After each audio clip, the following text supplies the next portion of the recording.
Boa noite, irmãos. Agora foi. Enquanto as crianças vão saindo, abra a sua Bíblia no livro de Eclesiastes.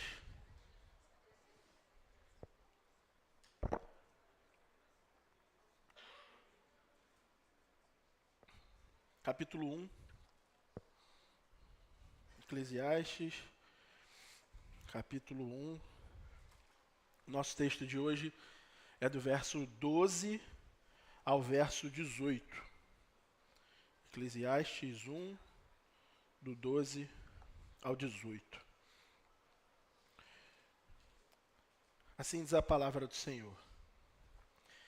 Eu, o pregador, venho sendo rei de Israel em Jerusalém.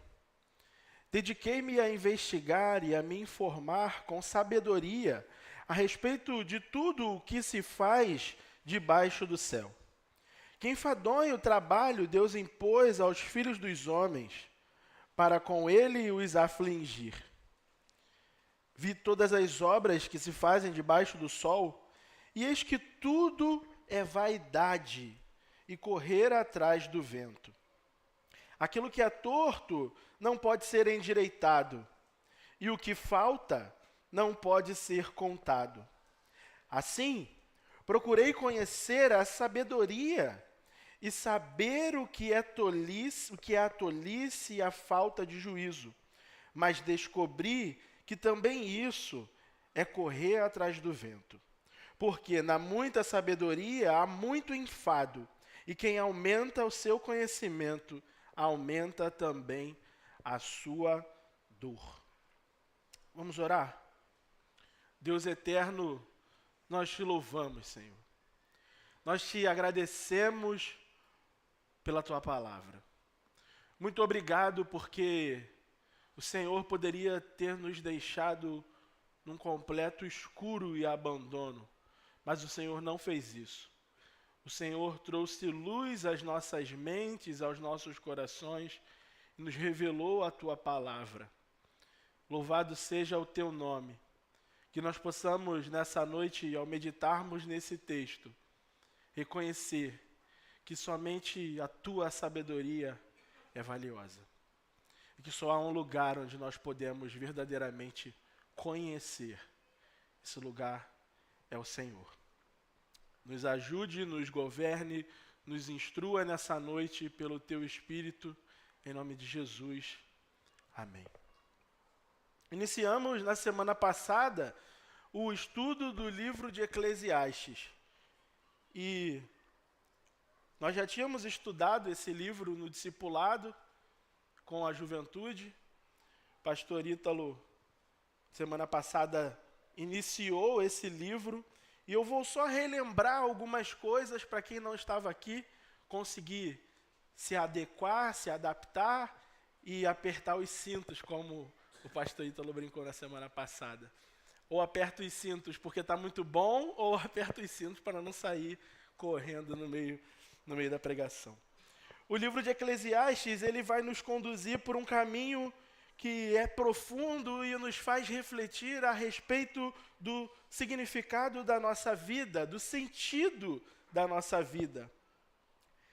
Quem está escrevendo esse livro é uma pessoa que se chama o pregador, e há discussões a respeito disso.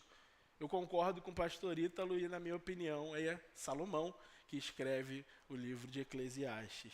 E a gente vai ver algumas coisas na pregação de hoje que reforçam isso e nos trazem clareza a respeito da possibilidade dessa autoria. Logo no início do livro, e eu lembro um pouco do que foi falado na semana passada, a gente identifica que o pregador ele fala a respeito da vida e ele vai dizer que a vida ela é vaidade, que significa vapor, que significa que é passageira, ela passa muito rápido. A vida e tudo que ela contém é vaidade. Vaidades de vaidades, tudo é vaidade. Todas as vezes que a gente ouve essa expressão, a gente certamente lembra de Eclesiastes. É como se ele estivesse dizendo, eu já experimentei de tudo o que há na vida, de tudo do bom e do melhor, e tudo é vaidade. Não passa de vapor. Não existe a possibilidade de nós segurarmos, porque vai passar. É efêmero, é passageiro. É vapor.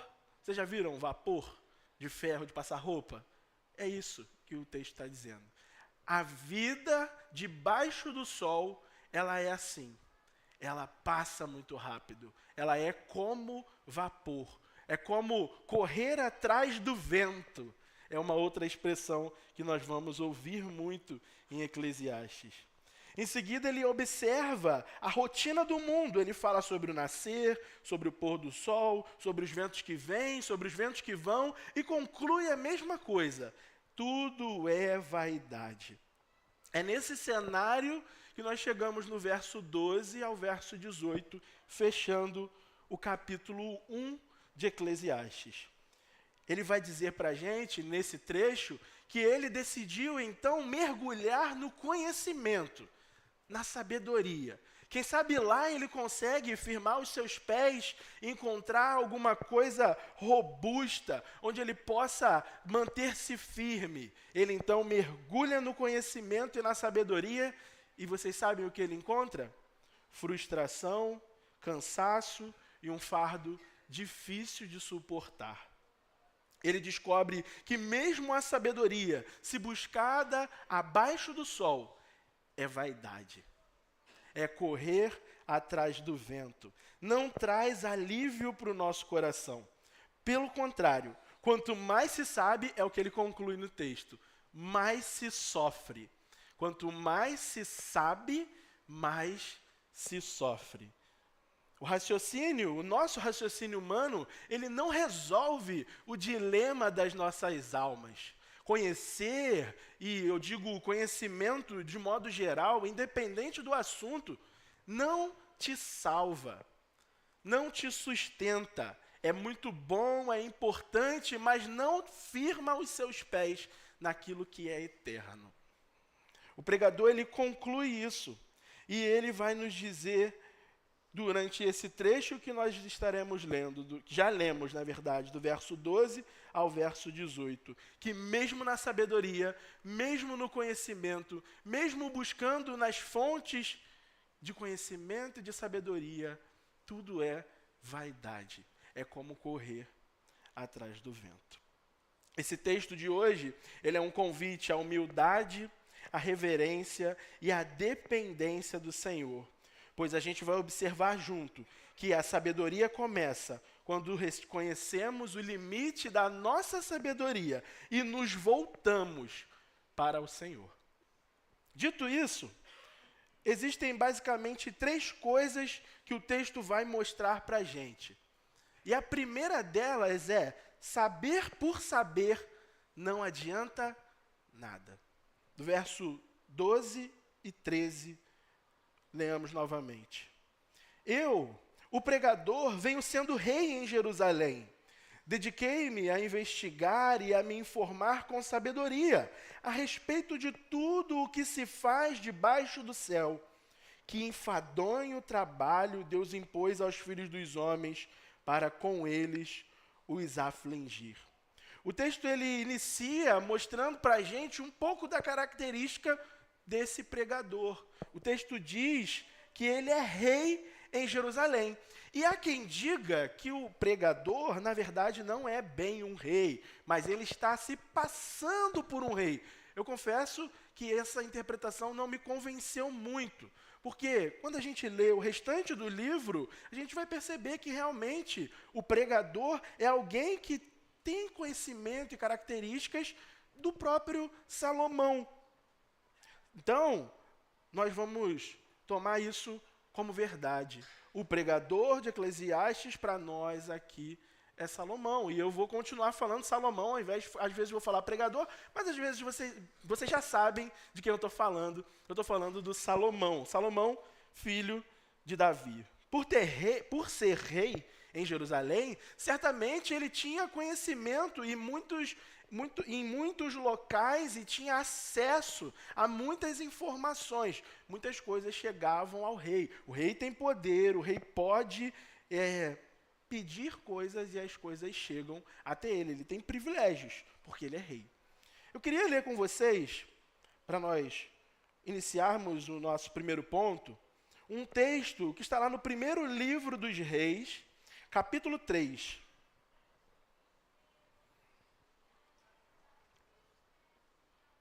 Primeiro livro dos Reis, capítulo 3, a partir do verso 3. Vai dizer assim a palavra do Senhor. Salomão amava o Senhor, andando nos preceitos de Davi, seu pai. Porém, oferecia sacrifícios e queimava incenso nos lugares altos. O rei foi a Gibeão para lá oferecer sacrifícios, porque era o lugar alto mais importante. Naquele altar, Salomão ofereceu 1000 holocaustos. Em Gibeão, o Senhor apareceu a Salomão de noite em sonhos e lhe disse: peça o que você quer que eu lhe dê. Salomão respondeu: foste muito bondoso com teu servo Davi, meu pai, porque ele andou contigo em fidelidade, em justiça e em retidão de coração, diante da tua face. Mantiveste para ele esta grande bondade e lhe deste um filho que se assentasse no seu trono como hoje se vê. E agora, ó Senhor, meu Deus, tu fizeste reinar o teu servo em lugar de Davi, meu pai. Mas eu não passo de uma criança, não sei como devo agir. Teu servo está no meio do teu povo que escolheste, povo grande, tão numeroso que não se pode contar. Dá, pois, ao teu servo o coração compreensivo para governar teu povo, para que com prudência saiba discernir entre o bem e o mal. Pois quem seria capaz de governar este teu povo? Estas palavras agradaram ao Senhor, por haver Salomão pedido tal coisa. E Deus lhe disse: já que você pediu isso e não me pediu longevidade, nem riquezas, nem a morte de seus inimigos, mas pediu entendimento para discernir o que é justo, eis que farei como você pediu, e eu lhe dou um coração sábio e inteligente, de maneira que antes de você nunca houve ninguém igual a você, e nem haverá depois de você. Também lhe dou o que você não me pediu, tanto riquezas como glória, de modo que entre os reis não haverá ninguém semelhante a você durante os dias da sua vida. Se você andar nos meus caminhos e guardar os meus estatutos e os meus mandamentos, como fez Davi seu pai, eu prolongarei os seus dias. Não fecha a Bíblia do livro dos Reis, não. Deixa aberto aí que a gente vai ler mais alguns textos. O que acontece com Salomão é que diante do Senhor e diante do desafio de governar um povo grande, ele pede a Deus sabedoria. Aqui na tradução que eu li, ele não fala exatamente sabedoria, ele fala coração compreensivo para governar o teu povo. Mas o fato é que ele pede isso, sabedoria. Ele poderia ter pedido qualquer coisa, ele poderia ter pedido para Deus eliminar os seus inimigos, mas ele pede sabedoria. E, pelo que parece, no texto que a gente leu, essa era a vontade do Senhor. E Deus cumpre o que ele pede e dá muitas coisas além. Ele pede certo. Não é que o que ele pede move a mão de Deus ou algo desse tipo. É porque ele pede exatamente o que ele tinha que pedir: sabedoria. Ele pede sabedoria para guiar o povo. E nós vemos no decorrer da história que muitas vezes essa sabedoria dele, de Salomão, era visível até mesmo aos outros povos. E nós vemos na forma como ele governa o povo e conduz as coisas, que ele agiu com sabedoria muitas vezes, mas também deixou de agir outras vezes, porque ele não é perfeito e não é o Salvador. É claro que ele não conhecia de tudo, mas a Bíblia nos mostra, no capítulo 4, a partir do verso 29, um pouco dessa extensão da sabedoria que Salomão possuía.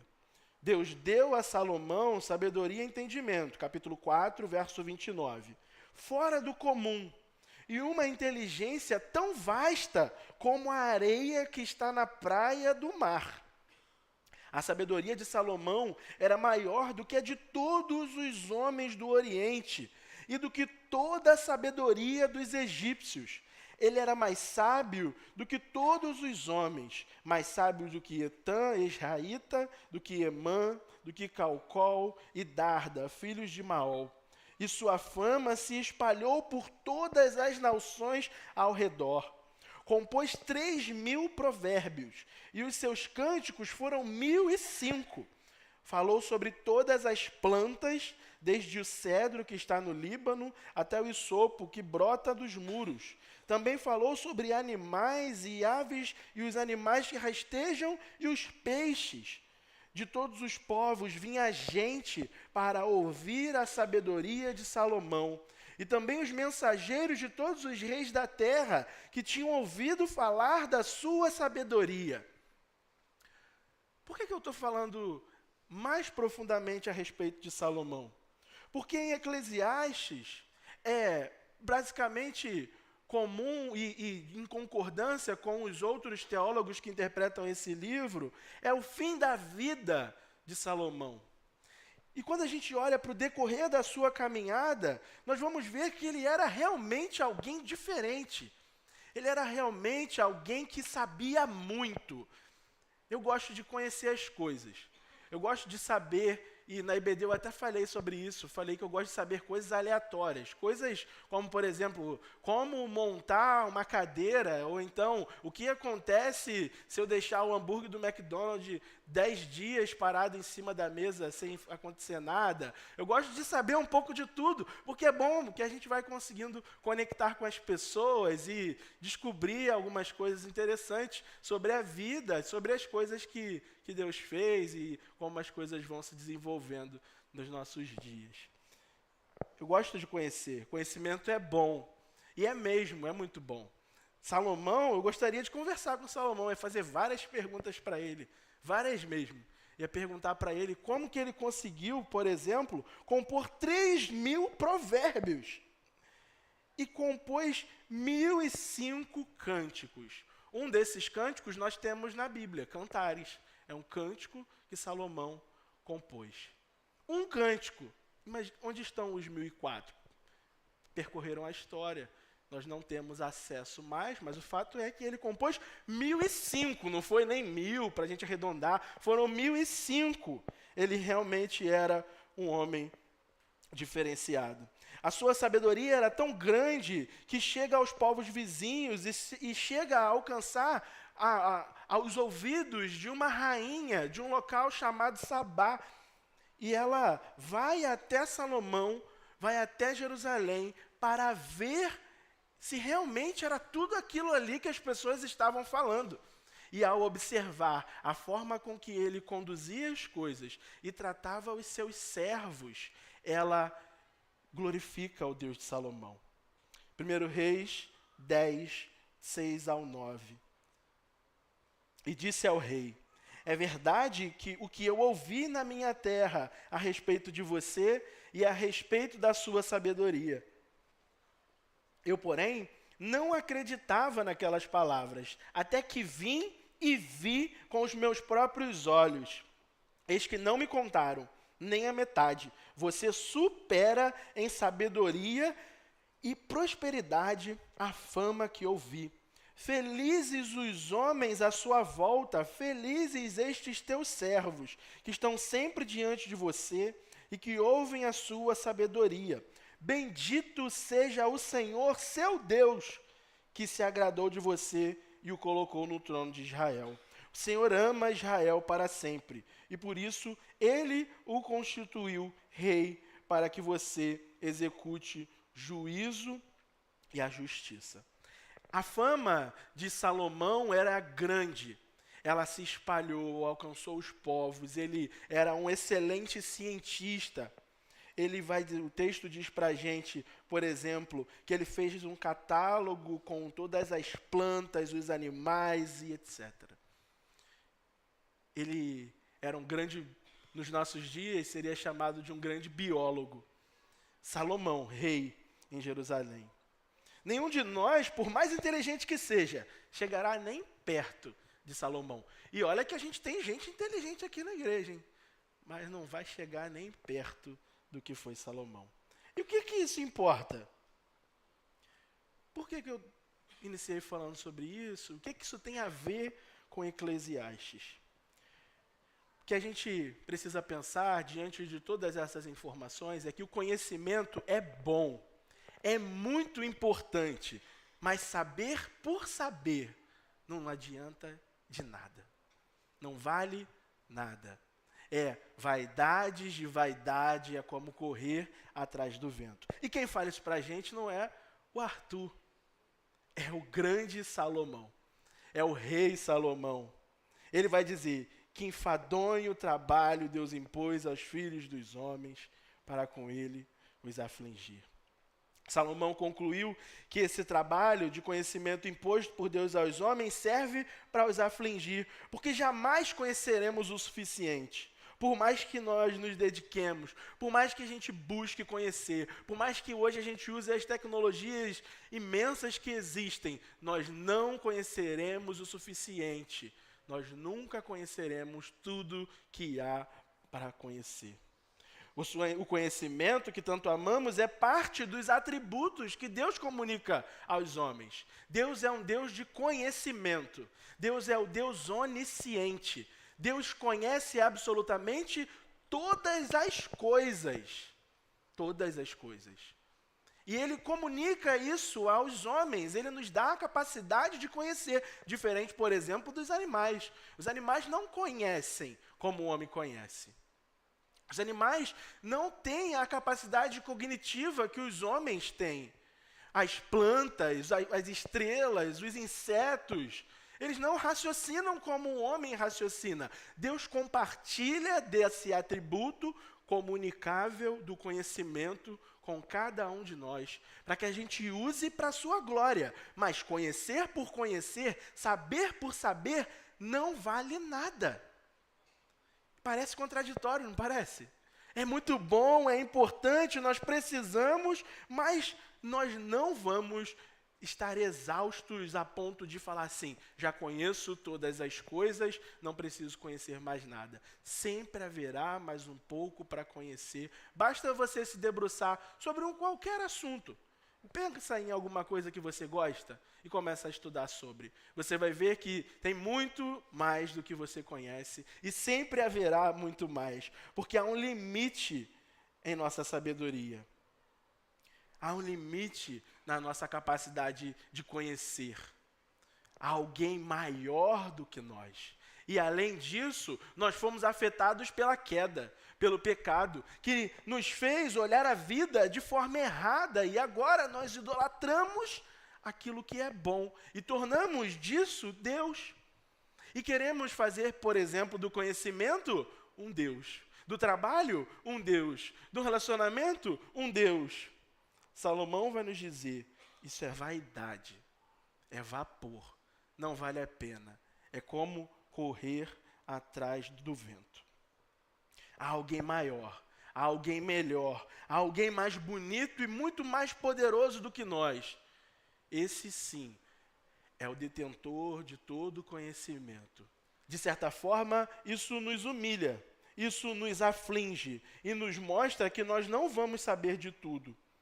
E saber por saber não resolve nada. A segunda coisa que nós vamos ler e vamos observar nesse texto é que o conhecimento não nos salva. O conhecimento não nos redime. Ele vai dizer, vi todas as obras que se fazem debaixo do sol, e eis que tudo é vaidade, correr atrás do vento. Aquilo que é torto não pode ser endireitado, e o que falta não pode ser contado.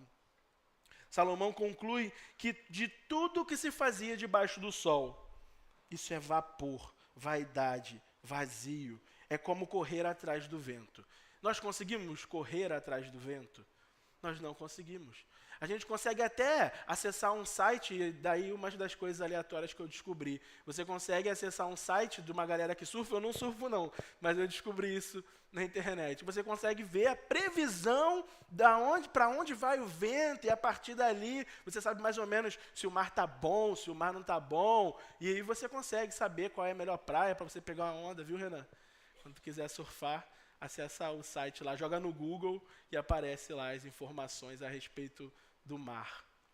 São coisas que a tecnologia nos ensina e nos mostra, mas ninguém consegue realmente ter 100% de certeza para onde o vento vai, ou da onde ele vem, ou como as coisas vão acontecer.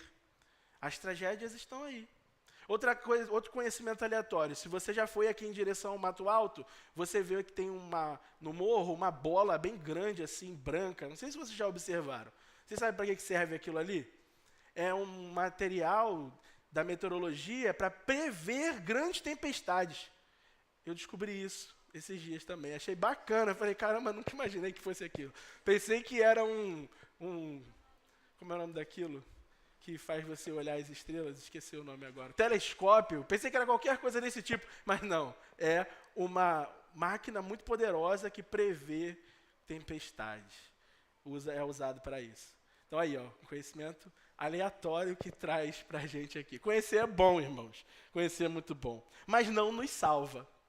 Não nos salva. Enquanto isso, eu trouxe um exemplo que é uma história muito interessante. Harry Potter. Alguém já leu Harry Potter? Quem já leu vai ouvir e vai entender o que eu estou falando. Quem não leu, eu vou tentar explicar aqui para vocês. Existe um certo momento no primeiro livro do Harry Potter que ele encontra um espelho mágico chamado Espelho de Ogezed. E ao olhar para esse espelho, ele encontra seu pai e sua mãe. Ele vê seu pai e sua mãe, Tiago e Lilian Potter. Eles já estão mortos, mas Harry vê eles ali, vivos, diante dele, no espelho. E ele fica impressionado, ele fala, caramba, os meus pais estão aqui, aquilo perturba um pouco a mente dele. E ele sai dali de onde ele estava. Dumbledore, que é o diretor da escola, ele encontra Harry e pergunta para ele o que ele viu no espelho. E ele vai falar assim, eu vi meu pai e vi a minha mãe. E ele, então, vai explicar para Harry por que ele viu o pai e a mãe dele. E ele vai falar assim, o espelho de Ogezed mostra-nos nada mais, nada menos do que o nosso desejo mais íntimo, o íntimo mais desesperado dos nossos corações. Você que nunca conheceu sua família e a vê de pé à sua volta. Ronald Weasley, que sempre teve os irmãos a lhe fazerem sombra, vê-se sozinho melhor do que todos os irmãos. Porém, o espelho não nos dá o conhecimento da verdade. Já existiram homens que definharam diante dele, fascinados pelo que viram, ou enlouqueceram, sem saber se o que o espelho mostrava era real ou não. É um espelho que mostra o teu desejo mais íntimo. Se você olhasse para esse espelho, o que você veria? Se a gente hoje olhasse para esse espelho, o que nós veríamos? Qual é o nosso desejo mais íntimo? Pelo que o nosso coração se desespera? Uma formação na faculdade, um casamento, uma aprovação na prova que nós tanto desejamos? O espelho mostraria que o que temos de mais profundo no nosso coração, mostraria o que temos de mais profundo no nosso coração, mas não nos mostraria a verdade. Não nos mostraria a verdade. E a verdade é que por mais que nós lutemos e conheçamos, e até mesmo se esse espelho fosse real, é uma ficção, é uma fantasia, Harry Potter, não é verdade. Até mesmo se fosse verdade, nós estaríamos diante de algo que não nos levaria a conhecer a verdade. É vaidade. Você não precisa tentar viver para conhecer, meus irmãos. Salomão já fez esse trabalho por nós. Salomão já fez essa pesquisa monográfica de buscar conhecimento de todos os lugares sem ChatGPT. Ele buscou conhecimento, ele procurou e ele concluiu: aquilo que é torto não pode ser endireitado e o que falta não pode ser consertado. Eu até brinquei com a Juliana, eu falei, a música do El Chan saiu daqui. É El Chan, né? Pau que nasce torto, nunca se direita. Brincadeiras à parte, irmãos. Salomão conclui que não dá para redimir o mundo pela própria sabedoria. Não dá para se salvar pelo muito conhecer. Pelo conhecimento, nós não conseguimos endireitar o mundo. O mundo não tem jeito por si mesmo. Não será a ciência que transformará o mundo. Não serão as perguntas ou as respostas, ou a política, ou a economia, ou qualquer tentativa humana de redimir o mundo. As guerras, os rumores de guerra, ou os pacificadores, ou os que não gostam de paz, não serão esses que irão redimir o mundo. Não serão esses que irão salvar o mundo. É necessário que alguém maior e melhor venha ao mundo e nos dê o pleno conhecimento da verdade. Muito mais do que um espelho de um livro de fantasia, muito mais do que o Google ou as inteligências artificiais que existem por aí. Todos nós somos quebrados e tortos em algum nível. E se nós olharmos e fizermos um exame bem direitinho em quem nós somos, nós vamos perceber que nós somos tortos. E literalmente, se você olhar para a tua coluna, ninguém tem coluna 100% retinha não, irmãos. Todo mundo, Juliana me falou isso também, que todo mundo tem uma hérnia e não sabe. Um dia você vai descobrir que você tem uma hérnia aí e você não sabe. Juliana também me dá alguns conhecimentos aleatórios sobre fisioterapia, saúde, essas coisas aí. Ela me ensina bastante. O que eu quero dizer com isso? Não tem ninguém perfeito. Todo mundo está um pouquinho torto. Todo mundo está um pouco torto. Na verdade, o mundo inteiro é assim. O mundo inteiro é quebrado. Tem algo faltando. Tem um pregador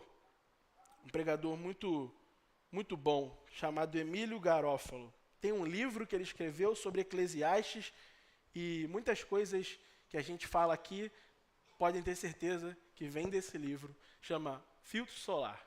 É a exposição de Eclesiastes. Leiam, comprem, assistam no Spotify, no YouTube. Excelente. Ele vai dizer assim: tentamos preencher a vida, achar sentido e verdade, mas no fundo fica aquela sensação estranha de que há algo seriamente errado. Está faltando algo que é a chave para fechar a conta. Salomão vai nos dizer que o orçamento da vida não fecha. Por mais que a gente faça planilhas de Excel, orçamentos e técnicas maravilhosas de governança financeira, não fecha o orçamento da vida. Está quebrado. A máquina está quebrada. Falta alguma coisa. Precisamos de alguém maior e melhor para nos fazer conhecer a verdade. Conhecer, portanto, não nos salva. Não nos redime, e por mais inteligente que sejamos, não seremos salvos por conhecer todas as coisas. Salomão é um exemplo disso. E com isso eu não quero dizer que Salomão não foi salvo, não é essa a ideia. Mas com todo o conhecimento que ele tinha, ele conclui que a vida é vaidade. E que não faz sentido, é vapor, é passageiro, é como a areia do mar nas nossas mãos. Passa, cai, a gente não consegue reter. A vida é assim. Ora a gente está vivo, daqui a pouco não está mais. Basta uma doença, basta um vírus, uma bactéria, um fungo, um infarto, ou qualquer outra coisa, um carro atravessando e você está na calçada, alguém te atropela. A vida passa, irmãos.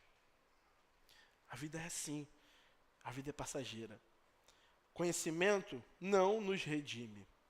Por último, A gente vai olhar para esse texto e vai aprender outra coisa. Conhecer é sofrer.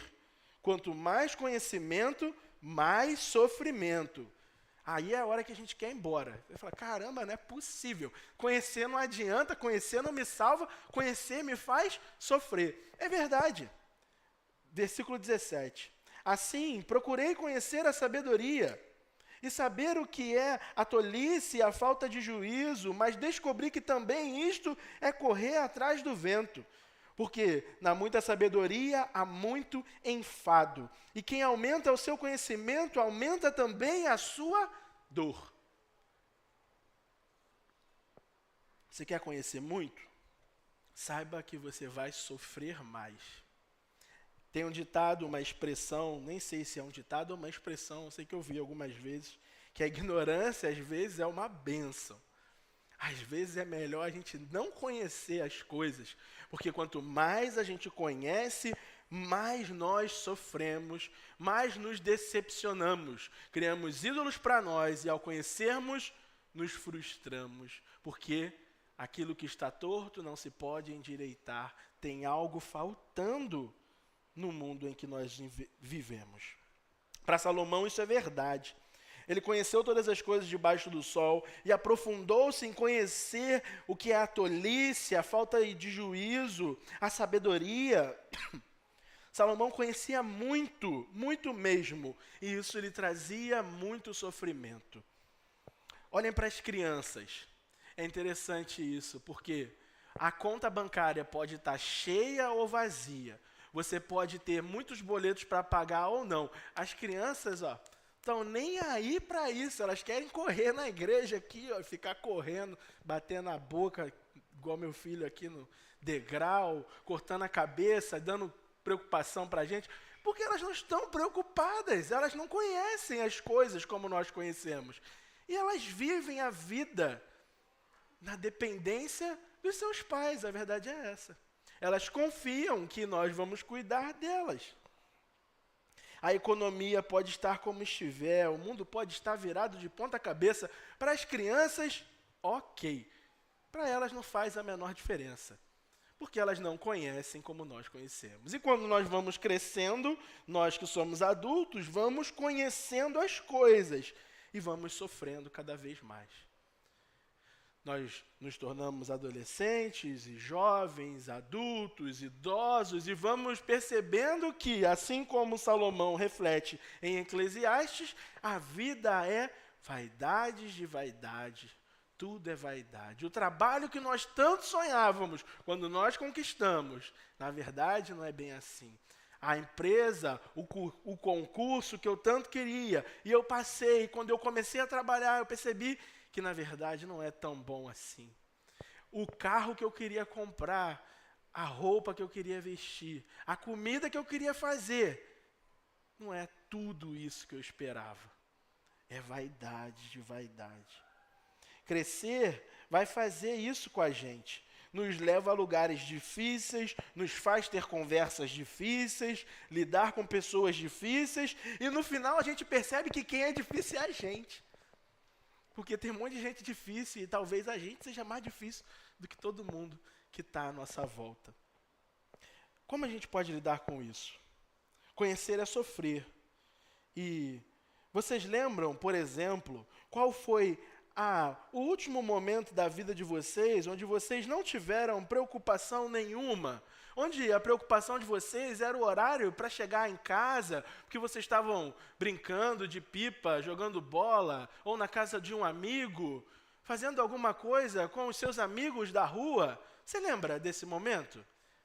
A gente não lembra, porque passa muito rápido. E agora que passou, não tem como voltar atrás. E a gente até critica as nossas crianças, falando, essas crianças aí não têm infância. Na minha época, eu ficava brincando lá no Novo Campo Grande, chutando bola no portão do irmão Domingos. Brincadeira, meu irmão. Como a gente lida com isso? Como a gente lida com essa realidade da vida? É vaidade. E agora? Como sair dessa cilada que a vida nos colocou? Nós ouvimos 3 coisas. Saber por saber não adianta nada. O conhecimento não nos salva. E por último, conhecer é sofrer. Quanto mais conhecimento, mais sofrimento. Nós precisamos, sim, conhecer alguém que está acima do sol. Não aquilo que está abaixo do sol, mas aquele que está acima do sol e que se fez homem, viveu a vida debaixo do sol e nos fez ter um exemplo para quem nós devemos olhar. Cristo Jesus. Ele é a única saída para as nossas vidas. Não é o conhecimento e sabedoria debaixo do sol, é o conhecimento daquele que está acima do sol. E só existe essa possibilidade se você quer viver uma vida que vale a pena. Conhecer a Deus, conhecer a Cristo. Provérbios 9, 10 vai nos dizer que o temor do Senhor é o princípio da sabedoria. Conhecer o santo é ter entendimento. Ele já tinha concluído em seus provérbios. O princípio da sabedoria é temer ao Senhor. E para ter entendimento, nós precisamos conhecer Deus. Não adianta conhecer todas as coisas, por mais que seja muito importante. Com isso eu não estou dizendo que é para vocês pararem de conhecer, pararem de estudar. Pelo contrário, continuem, estudem muito, muito mesmo, mas saibam da realidade. Não vai salvar vocês, não vale de nada, no final das contas vai fazer você sofrer mais. Mas conhecer a Deus, sim.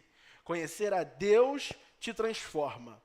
Conhecer a Deus só é possível porque Ele te conheceu primeiro, porque Ele te chamou primeiro. E aí sim, você vai ser transformado. Aí sim, a tua vida vai passar a valer a pena e fazer sentido. Como a gente faz isso? Por meio de Cristo. Se a sabedoria de Salomão é como a areia do litoral, a sabedoria de Cristo é como a areia que se tornou diamante, é muito mais valiosa. O próprio Jesus vai dizer: a rainha do sul se levantará no juízo com essa geração e a condenará, porque veio dos confins da terra para ouvir a sabedoria de Salomão, e aqui está quem é maior do que Salomão.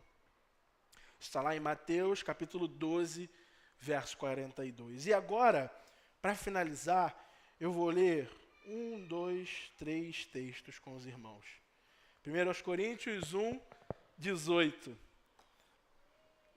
Combinei com a Márcia que eu vou falar, vou pausar para ela botar ali a passagem e vocês acompanharem comigo. 1 Coríntios 1, a partir do 18. Certamente, a palavra da cruz é loucura para os que se perdem, mas para nós que somos salvos, ela é poder de Deus, pois está escrito: destruirei a sabedoria dos sábios e aniquilarei a inteligência dos inteligentes. Onde está o sábio? Onde está o escriba? Onde está o questionador deste mundo? Não é fato de que Deus tornou louca a sabedoria deste mundo? Visto que na sabedoria de Deus o mundo não o conheceu por sua própria sabedoria. Deus achou por bem salvar os que creem por meio da loucura da pregação. Porque os judeus pedem sinais e os gregos buscam sabedoria, mas nós pregamos o Cristo crucificado, escândalo para os judeus, loucura para os gentios, mas para os que foram chamados, tanto judeus como gregos, Cristo é o poder de Deus e a sabedoria de Deus.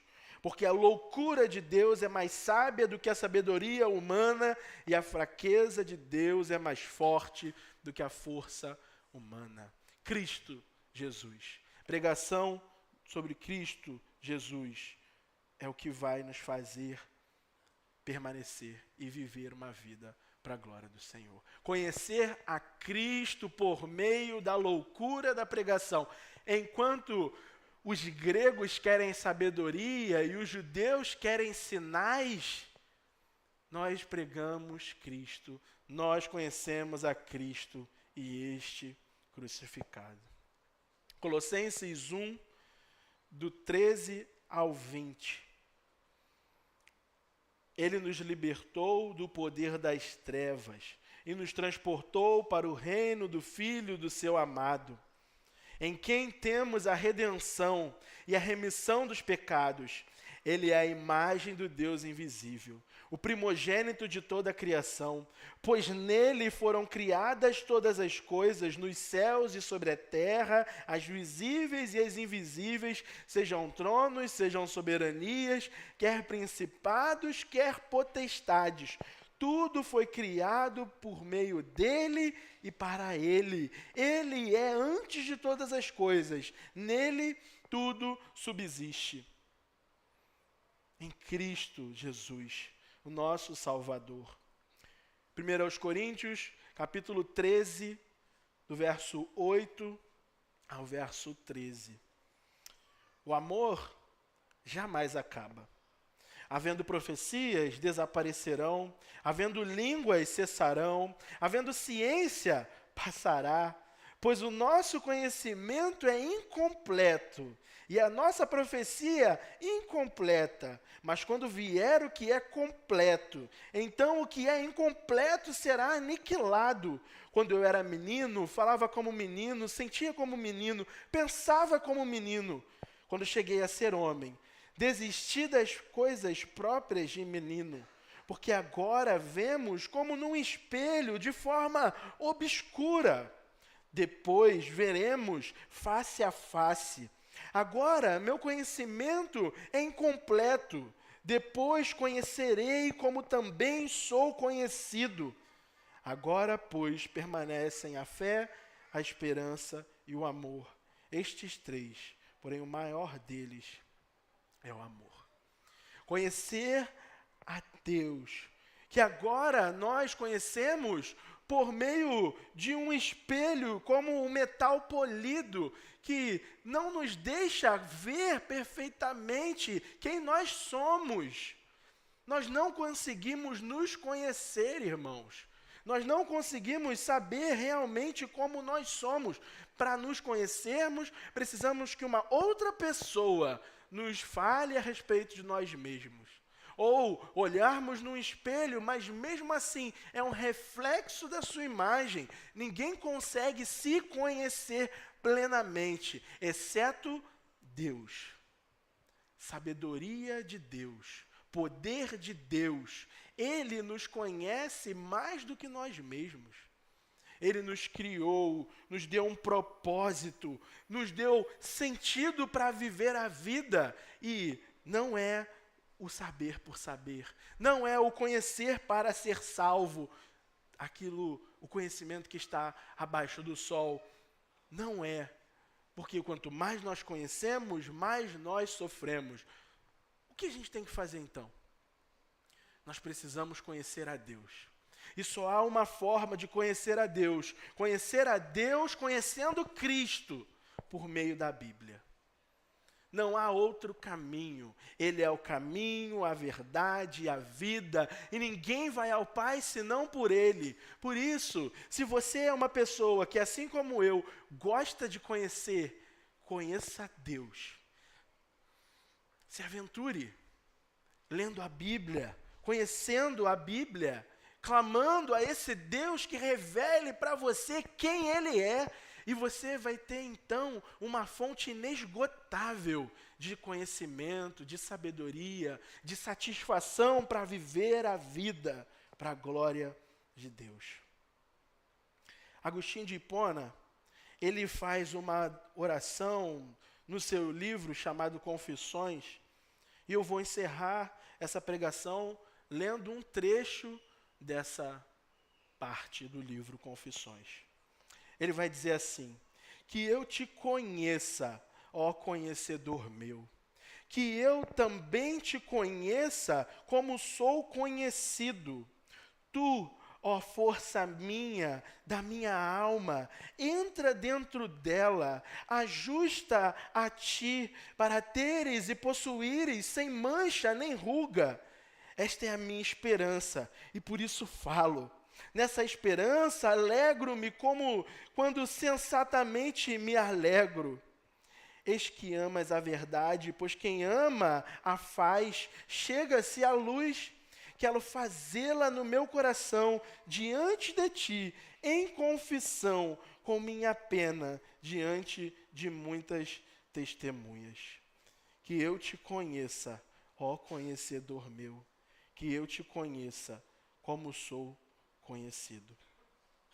Que nós possamos buscar o Senhor, buscar o conhecimento do Senhor por meio de Cristo, para a glória de Deus.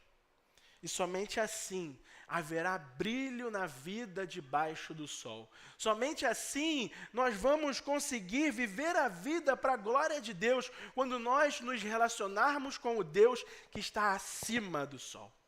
Com o Deus que está acima, que governa, que sustenta, que mantém todas as coisas. Quando nós nos relacionarmos com esse Deus, a nossa vida fará sentido.